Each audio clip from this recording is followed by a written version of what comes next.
Good morning. I'm Thomas Kamei from San Francisco. I'm 17 years old, and this is my 10th consecutive annual meeting. You must be a PhD by now, at least. Mr. Buffett and Mr. Munger, I'm curious about what you think is the best way to become a better investor.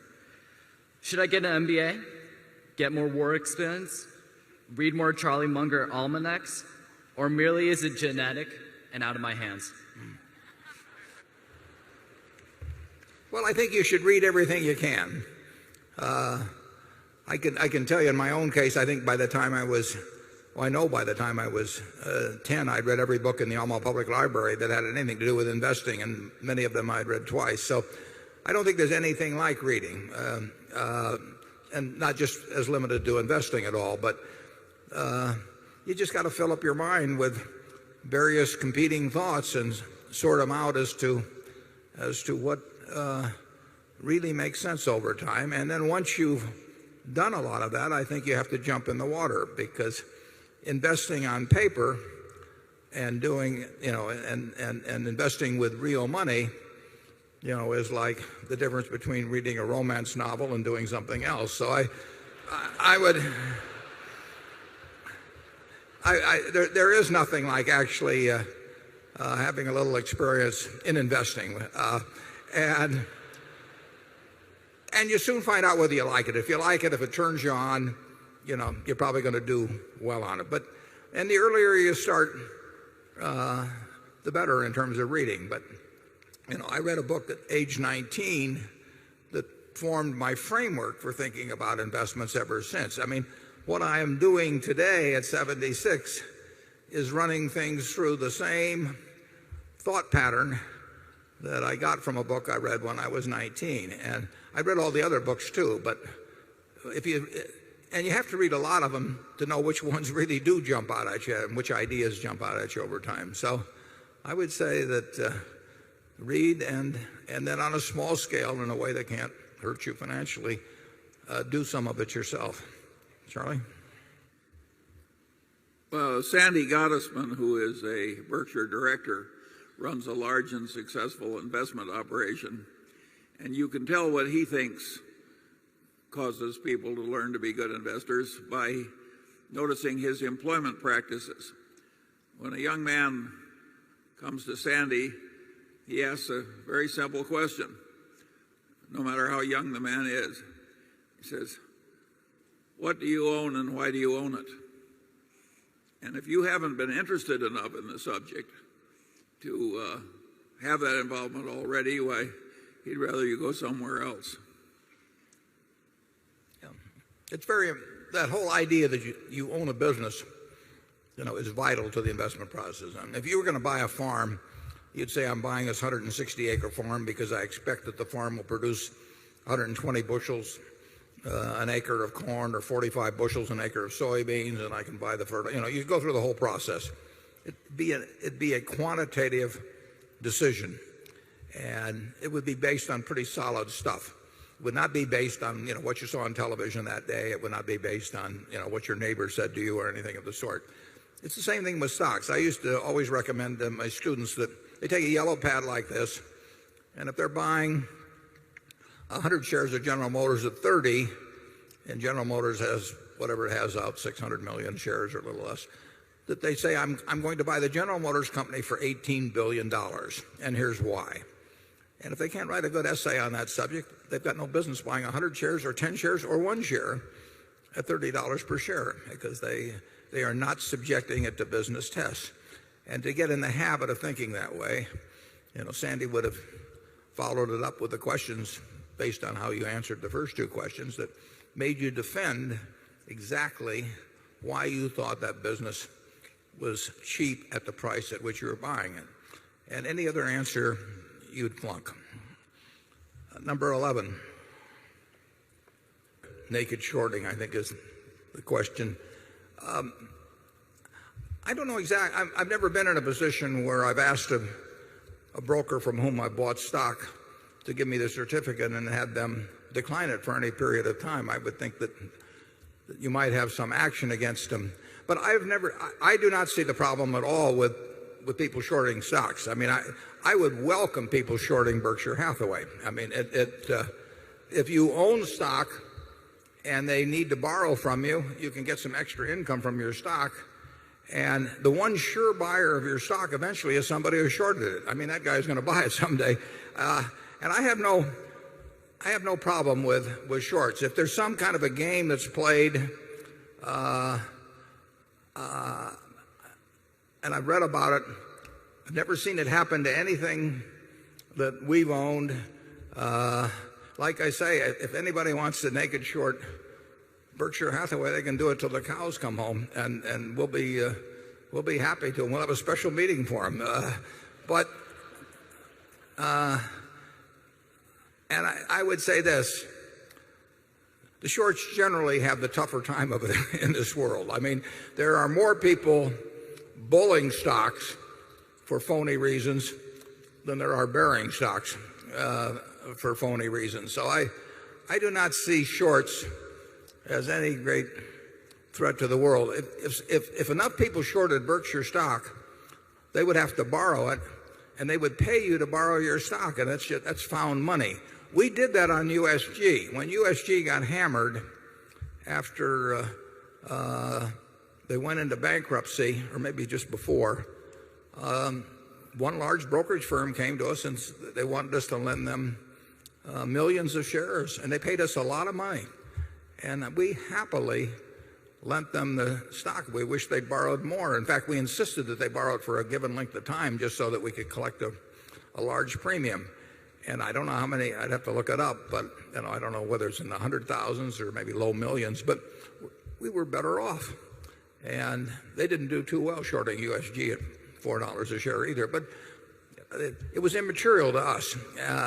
So I do not regard shorts as, it's a tough way to make a living. It's very easy to spot phony stocks and promoted stocks, but it's very hard to tell when that'll turn around. And somebody that's promoted a stock to 5 times what it's worth may very well promote it to 10 times what it's worth. And if you're short, that can get very painful. Charlie, do you have any thoughts on shorting? Well, not on shorting, but those delays in delivering sometimes reflect a tremendous slop in the clearance process. And it is not good for a civilization to have huge slop in the clearance processes for its security trades. That would be sort of like having a lot of slop in the management of your atomic power plants. It's not a good idea to have slop that causes a lot of financial exposure that people are ignoring. Charlie, reach back into your law practice. If I buy 1,000 shares of General Motors and my broker doesn't deliver it to me, and I ask him to deliver it, and he doesn't deliver it to me after a week or 2 weeks or 3 weeks, what's the situation? Well, if you're a private customer, you may wait a while.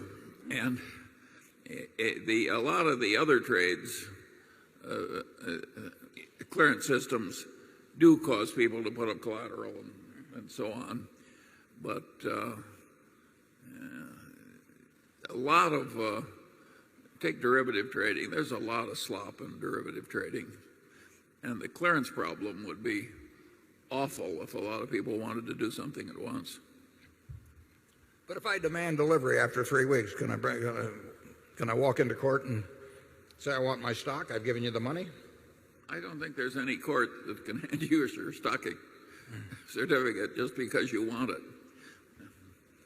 No, if the clearance system is failing you, you can scream a lot, and you may have some ultimate remedy, but there's... I'll get somebody else to represent me. Number 9. Hello. My name is Johann Freudenberg from Hanover, Germany. Do you think gambling companies will have a great future? Thank you. What kind of companies? Gambling companies. Gambling companies will have a terrific future if they're legal. Which ones or anything, I don't know anything about that, but desire of people to gamble, and they gamble in stocks incidentally too. Day trading, I would say,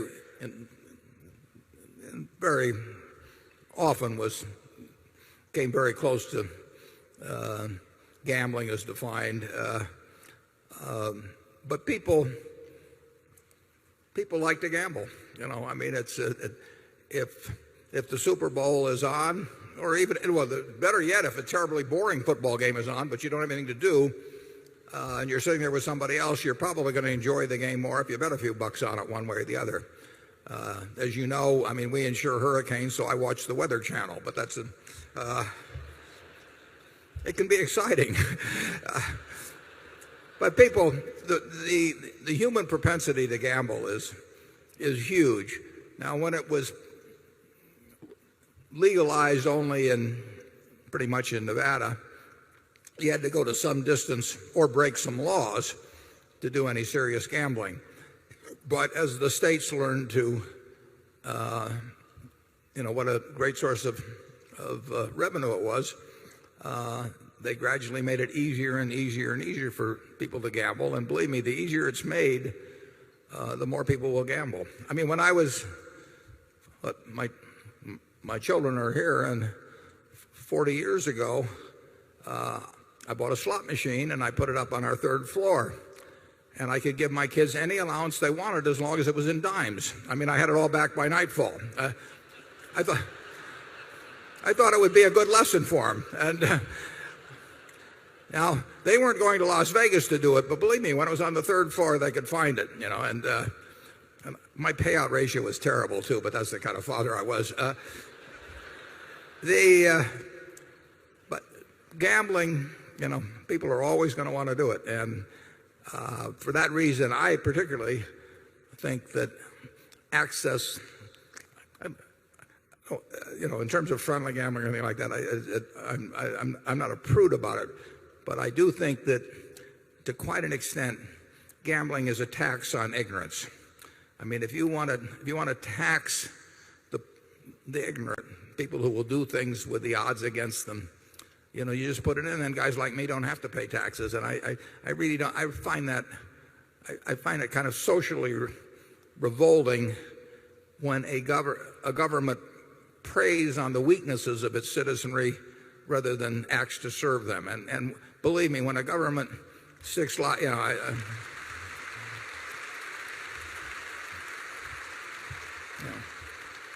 a government makes it easy for people to take their Social Security checks and start pulling handles, or participating in lotteries or whatever it may be, it's a pretty cynical act. It works. It's a pretty cynical act, and it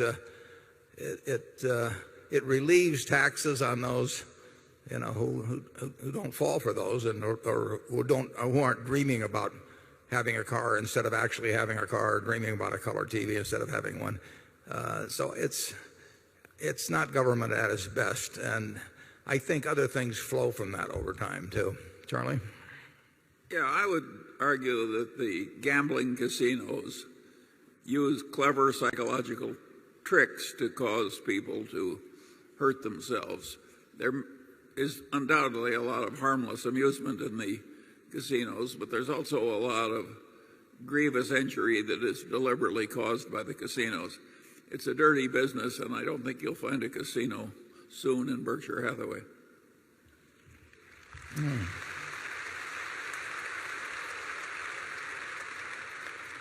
Number 10, please.